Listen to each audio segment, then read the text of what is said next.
Bonsoir. Bonsoir à tous les deux, bienvenue. Vous êtes journaliste à BuzzFeed, je viens de le dire, avec 4 autres journalistes de votre rédaction. Vous avez donc enquêté sur les 573 candidats Front National aux législatives. Vous avez commencé quand? Vous avez fait comment, très concrètement? Ils ont pas peur de s'attaquer au FN comme ça, ils ont pas peur de représailles. Non mais t'inquiète, ce genre de journalistes ils sont protégés, c'est un peu comme des lanceurs d'alerte.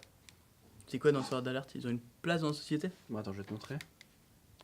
Ce sont les sociologues Francis Chateau-Renaud et Didier Torny qui, à la fin des années 90, mirent au point le concept de lanceur d'alerte. Selon Transparency International, le lanceur d'alerte est tout employé qui signale un fait illégal, illicite ou dangereux pour autrui, touchant l'intérêt général, aux instances ou aux personnes ayant le pouvoir d'y mettre fin.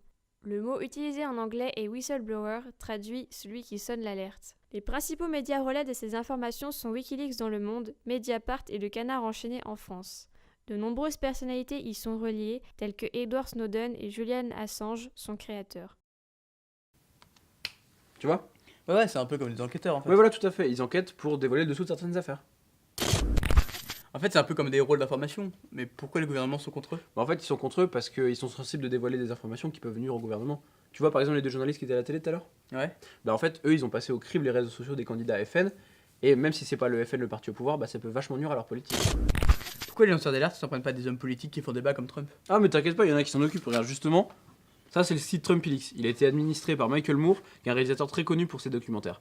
En fait il a créé à la suite de l'arrestation d'une lanceuse d'alerte sur l'affaire de Trump et des Russes, là où il y a eu des informations secrètes qui avaient été divulguées. Et en fait il y en a plein d'autres tu vois qui sont annoncés de... Du coup, eux, ils transmettent les infos sur des sites sous anonymat et les sites servent de relais. Ouais voilà tout à fait.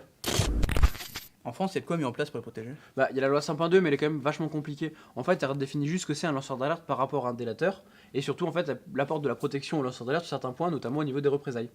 En gros, un exemple court, Monsieur X dévoile des informations secrètes de sa société ne peut pas le virer. Et si elle le fait, lui il doit pouvoir prouver que du coup ces faits étaient bien alertants pour la société. C'est grave cool. Ouais, c'est pas mal, mais au final ils sont quand même pas très protégés, la loi a pas été écrite spécialement pour eux, il y a juste 2-3 articles qui la constituent et qui les protègent. En fait, les lanceurs d'alerte, c'est juste des journalistes qui font leur taf. Ouais, en gros, ouais.